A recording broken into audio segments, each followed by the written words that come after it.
So you're probably thinking, retiring on just over $500,000. Is that even possible? Yep, I did it. And here's the kicker. I didn't do it by giving up everything I enjoy. In fact, I'd say my life is actually richer now. I'm about to share 8 ways I've made simplicity work for me. It's not about feeling deprived at all. If you're curious about living more fully without needing millions, stick around. I'm Trina, and this channel is all about living a full life on a moderate income in retirement. It's about using every dollar wisely, but still thriving. So let's dive in. I hear this so much in the comments. 500,000 isn't enough to retire on. But here's the thing. When you live simply, you don't need millions. And that doesn't mean I'm just sitting around with nothing to do but watch TV. I fill my days with things I actually care about. So what does that look like in my life? Let me show you. First up, my mornings are no longer about rushing out the door with a million things on my mind.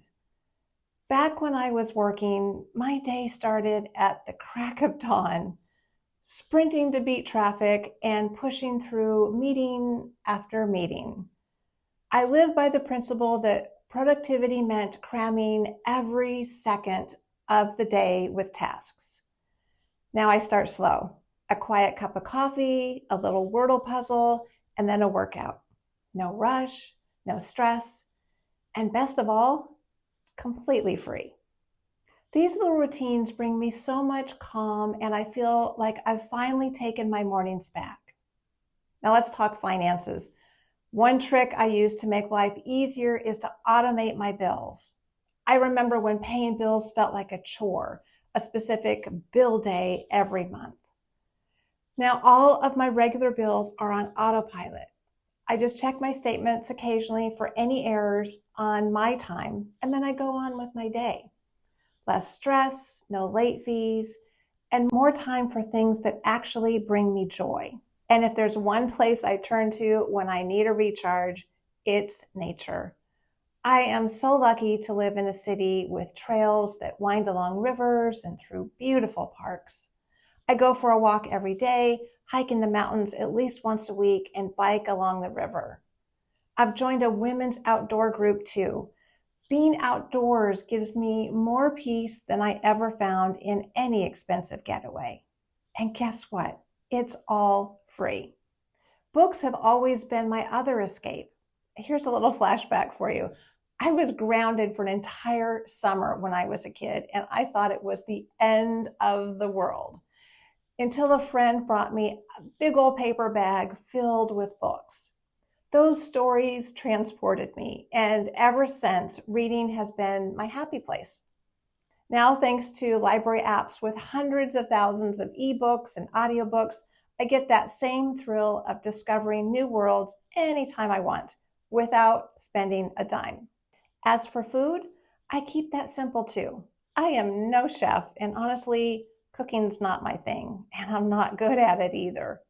So I stick to basic, wholesome meals, batch cook when I can, and avoid anything that takes too long or stresses me out. I use my grocery store's app to order ahead, and like, voila, it's ready for pickup. No aisles, no impulse buys, no dealing with crowded, chaotic stores. It's like hitting the easy button to keep my budget on track and my sanity intact. Another way I simplified my life is by taking a minimalist approach to home decor. My home has become my sanctuary, and I realized I don't need to fill it with things. Years ago, when my son moved out, I scaled back. Actually, I completely stopped with all of the holiday decor. Now it's just a few plants, fresh flowers, and a calm, open space. I used to feel so stressed by clutter, but simplifying has turned my home into a place I actually love to spend time in. And it is so much easier to keep clean this way too. The same goes for my wardrobe. Once upon a time, I had all the office heels, suits, and business casual clothes. Letting that go was about more than downsizing my closet. It was freeing. Now I have more of a capsule type wardrobe, Every item I own is comfortable and purposeful and something I genuinely enjoy wearing. And hey, no more dry cleaning bills either. It's about wearing what feels like me. I simplified my digital life too. I used to have a subscription for everything. Music, movies, fitness apps, a couple of news sites, you name it, I probably had it on autopay. And you know what? Half of them I rarely even used.